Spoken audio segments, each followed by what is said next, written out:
Tie in Chattanooga, Tennessee. David Tulis.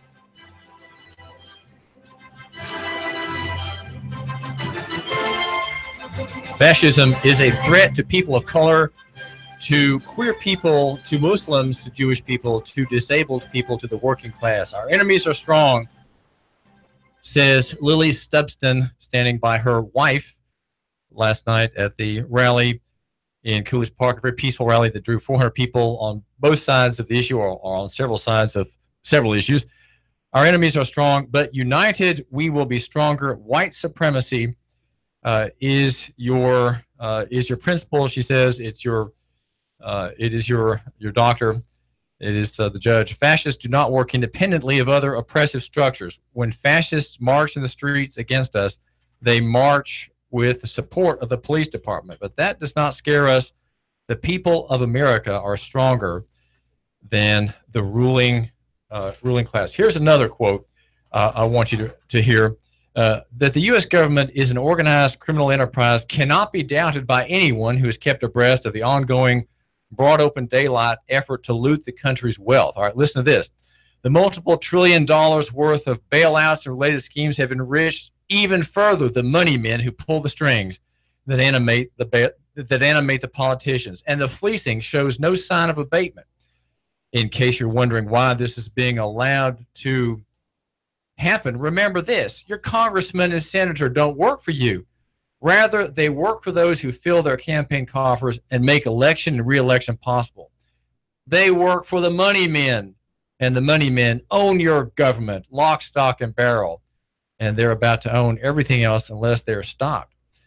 Now, that's a great quote. The current crop of domestic terrorists will not stop looting our wealth and our inheritance of liberty until we... Liberty? Wait a minute. All right, you got me. You know that quote is not from the speakers last night at the left-wing rally. That is from the League of the South. The League of the South, a very honorable and noble pro-Southern, Anglo-Saxon-oriented group that is hoping that there might be a revival of Southern integrity, Southern culture, and maybe even the creation of a new country. Now, I'm not for anybody who wants to create a new government, right? We have enough. We have enough of nations. We have enough of countries. We have enough of states. We don't need any more states. But notice there's a similarity between the analyses of the left and the analyses of the right. And even there is a confluence of those two and a third one, which would be the correct analyses. And that would be the free market constitutional government analysis, which is the one I offer here. David Tulis, glad you're giving me just a couple minutes of your time. We are giving extensive coverage to what some would say is the other side, and that would be the left-wing rally downtown to express solidarity with the counter-protesters in Charlottesville who created a fracas with a group that had a permit to march in Charlottesville in a park, a permit for a rally defending the presence of a statue of a very great, wonderful Christian man, General Robert E. Lee, whom I've been noticing the past 2 days posts on Facebook that make an important and interesting argument. I've not gone into the details, but they are that General Lee would not have supported monuments to the Southern cause, favoring generals and men such as General A.P. Hill, whose bust is before the county courthouse down in Chattanooga. He would not have favored that because it would continue the grievance over which the war was fought and lost. And Lee, like I said, I've not read these stories, but it makes, from what I've read of Lee, I've read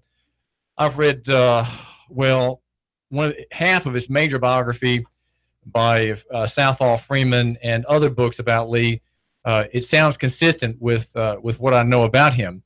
That because he was all about reconciliation, and reconciliation is not something that we hear last night. We didn't hear anything really about reconciliation except from one minister who made a note of dissent, the retired the minister emeritus from United Centenary Methodist Church. He said that there wasn't any sense of calling for God's grace or praying for and loving those people whom the crowd was glad to denounce with hoops and cheers and clapping as racists, bigots, haters, and the like. There was a lot of violent language against people on the other side. No one argued that they should be convinced that they're wrong. No one at that rally was willing to say that, because that would have been a sign of weakness, and we don't want to show that. 800-8949, 800-8949. Well, I think if you want to find out what's happening in Chattanooga on things that matter, right? I go into the deep state analysis of things, and here we're not covering the deep state. We're covering the popular perception of the deep state, right? And that would be the left wing analysis. The left wing has many good things to say, okay? And I think about, for example, Chris Hedges. He's a leftist writer, a Marxist writer, but sometimes he says things which are just exactly on the mark, right? Sometimes people on the right say things that are exactly on the mark. On the Hedges point, I'm thinking of a beautiful analysis of the court system. Astoundingly on the mark, just excellent on the mark. Now, of course, the problem that you, my listener, have, since you're a conservative probably, is that your solution is often not the free market solution. You don't believe in the free market either. You don't believe in grace either. Well, you're joined in that lack of perspective by the speakers last night. They are with you, okay? They and you agree on some things more than you think, right? We do live under fascism, okay? Let's just say it outright. We live in a fascist country, and people on the right deny that, though they are being accused by the speakers, Beth Foster and Ashley Henderson and others last night. They are being denounced as fascist and defending it. Well, in some respects they do, but both sides need to have fascism to continue. Both sides, the conservatives need to have it, the Republicans, right? The conservative, some from the from the southern states, they need to have it. President Trump needs to have it. He's not above the fray. Okay, he is part of that system.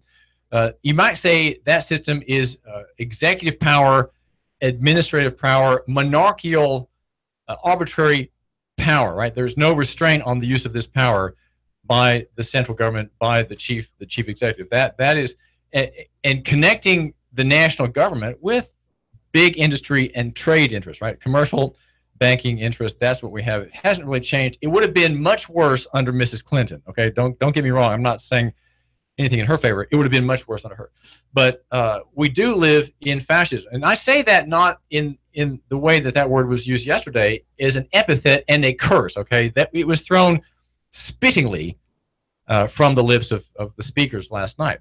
I'm referring to that as a form of government, and that is what we have. We had it really starting, well, probably before Roosevelt, but FDR is the capstone of this whole system of total government control, the war economy, right? The war economy, which really preceded him under Wilson in the First World War. We had then a war economy, and people were trapped into it. They were trapped into military service, and trapped into being subjugated by commissions and committees and statutes, and then finally a whole string of opinions that ratified American socialism. So we have fascism now. So to say that someone's a fascist is not being very helpful. But the event last night, which was a very peaceful event, thanks to God's grace, right, and thanks to people who prayed about it, such as Rob Simmons, who's happens to be the public information officer and a committed Christian. He prayed before he went to that event last night, hoping that there would not be blood shed. And the police department, I think, did a very good job with the encouragement of the mayor. The mayor, I think, is seeing the need for change. He is seeing the results of Ferguson and using, fueling his mind, I trust, with the fuel for reform. And part of reform is to not provoke the people. And as I told Rob yesterday, I said, look, the police are they are effectively at war with the people, and that's by design, right? That's because we have a nation state. That's how it has to be. The nation state is full of those kinds of claims against the people for its own hegemony, right? Its own control of the situation. That it's not not a new point or not surprising to hear that. So the police are effectively in a war against the people, but the ideas of reform reduce the pain, reduce the agony, in some way reduce the recognition of that state of the people under the state, right? The subjugation of the people under the commercial government, which is our form of government, and that's also called fascism. I use the term commercial government because it's less belligerent. Okay, it's more peaceful. 800-8949, 800-8949. Why did people attend this rally yesterday? Here is the Unitarian minister, Reverend Harrington. I'm Judith Pedersen-Ben, and I'm Ben, here sorry. tonight because social justice and racial justice are very important to me, and I want to stand out and let my voice be heard. In what way is social justice lacking in, say, policing in Chattanooga? Good Well, comment. I've been very impressed with the former police chief, Fred Fletcher, who did an excellent job of bringing justice and into his work. And where does the injustice against which you're complaining come from? What is the source of it, the origin of it?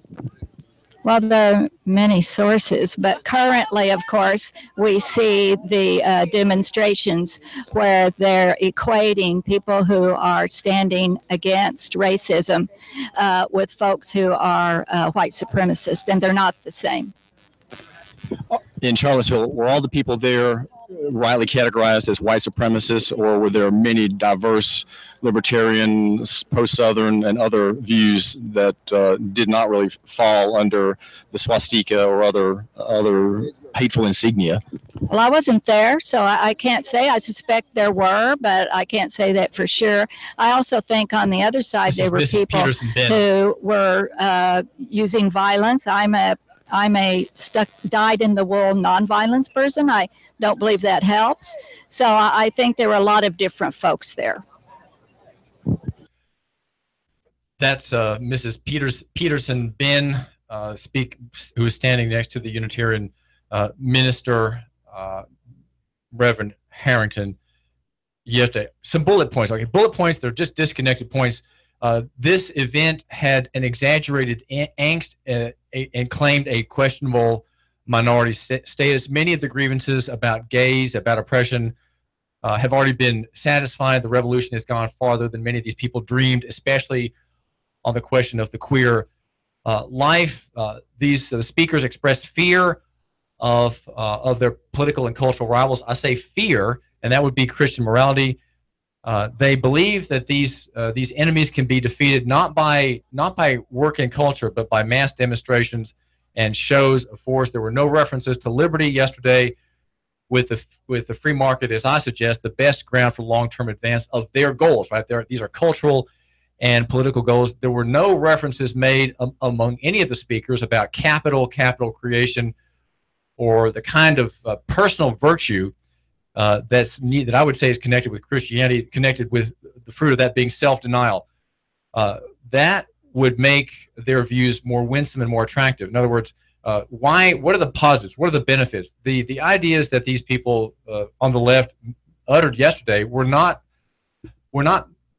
given to sell other people who are their critics and their doubters on their ideas. That was not the interest at all. They were not trying to make themselves winsome and to create new value with their ideas. There was not much of a sales pitch, but a lot of wound licking, a lot of arguing about being a victim. I make note in my bullet points here about Mayor Burke and the cops. There was a clear deference to the people. There was clear respect to the people by the police. However, this resolve to be respectful and cool and detached was not really tested yesterday because the crowds were ruling. There were probably paramilitary reserves in near location, but out of view. I did not see those firsthand. About Black Lives Matter as a concept, it rose from the militarization of the police and the abuse of policing as a military activity against the people at the time of Ferguson. That's when the bomb blew up after decades of police oppression of black people. But that group seems to have faded, and on those crucial points, there was no sign that was the argument, that was the argument of Black Lives Matter. That seemed to have faded, and it seems, from what I could tell by the signs carried, there were really just two. That Black Lives Matter is just another left-wing gripe lobby. I heard a complaint that no city council people were present. This may have been made by one of the speakers. One present. I did not see who that was. I didn't see any myself, but of course I can't. I really wasn't looking for city council members. The speeches contained a lot in the way of a category of activity. Okay, that category is advocacy, social organizing, community organizing, and protest, containing emotions, if you will, containing claims in the direction of envy, class warfare, and grievance. Okay, that was the tenor of what we heard last night. You can see for yourself on Facebook that this is true. Listen to some of these presentations. There are some F-bombs in there, so watch out, and the S word a few times as well. That perspective is in contrast to the one that you, my listener, may be more likely to hold, and that would be amity, collaboration, sharing, marketplace, exchange, negotiation. Those are the arguments for local economy and the free market, right? The free market argument, the local economy argument was not made. It was effectively ignored. In that argument of the free market that your host here, David Tulis, make at 800-8949, 800-8949, is the argument for the horizontal society versus the vertical society. The protest was aimed against many aspects of the vertical society that welfarism and statism and progressivism create. Okay, so their ideas create this vertically integrated society with the Federal Reserve System at the top of the pyramid and the deep state. And the critics see only part of the problem. They don't argue against the whole in principle. They argue against certain aspects of it, a certain racial flavor that they see. They glom onto the fact that a lot of these wealthy families that run the country, or they're about 500 families or so at the most that run the whole show. They're mostly Caucasians, and they go to private schools in New England, creating the vertical society. Right? These people don't favor the free market local economy argument for the horizontal society, Christian and marketplace oriented. And they complain about the vertical society, HUD, Fed, the EPA, Social Security, and the NSA, FBI. They complain about those things, but they assume it's normative. They don't go at the principle of fascism. They don't see the principle. They accept it as normative, right? They accept bigness, big government, and big business as the norm. They can't see the undoing of it. And what they are, the left is basically, and in short, is partisans for partial and special uses of power. They're not for the ending of power. They're not for the creation of a free society. That's not what they're about. They're not about a free society, a decentralized society where people break up and go their own way. They can't see that. And people who argue for a breakup of the country, as do I, seeing the signs of it already having begun, they view all those people as racist. Maybe because somehow black welfare will be cut back and corporate welfare will be cut back. I also heard that libertarians are wrong. Another bullet point: libertarians are wrong for proposing decentralization and independence, and therefore they're part of the problem. I'm a classical liberal. Okay, David Tulis, the classical liberal at the right-wing Sean Hannity station. That's me, David Tulis. People love me because they can't figure out how that works, but I'm not a conservative. Okay, I'm not a nationalist of any kind. And the problem with the left, the speakers at the podium yesterday, or on the mic, there was no podium, holding the mic, they are nationalists too. They're nationalists too, but they want a coherent, uninterrupted, and smooth system in which everybody somehow agrees that it's all fine and good. And yet they are, in a way, just daydreaming. They are daydreaming. They have. I did like that they were calling for compassion in their speeches, especially for those who are outcasts or queer or weird, being an unusual person, having deep psychological or sexual struggles. These people need compassion. That point was well made last night. Also, there was a lot of defiance. And let me just read my note here. It's not entirely clear what I meant, but a sense of radicalism that seeks to make bizarre psychological conditions and mental problems a norm. Okay, that members of society are not to merely accept, but to elevate as a standard. Okay, yeah. The claim is that we have these sort of fruitcake people who are not right. They're abnormal. Right? I know that's a heresy over at UTC to say that something's abnormal, but these are people who are abnormal. They are a distinct and ridiculously small minority, and what they want is that their bizarre problems, their psychological, spiritual, theological, moral problems, be elevated to such a degree that everyone has to bow before them and say, well, that's the norm for you, right? These are postmodernists. These are postmodernists. Everyone has his own reality, and that reality needs to control and needs to be understood by other people to be controlling, right? That's what it's a pretty complicated demand, and in the end, it's impossible. It simply can't work. They want that every personal deviancy is accepted publicly and socially, and of course it works how? It works by force. The progressives, the leftists, require force to make anything work. I don't think I would want to live in that kind of society. Would you? David Tulis. The Tennessee Valley's news, talk, and sports leader.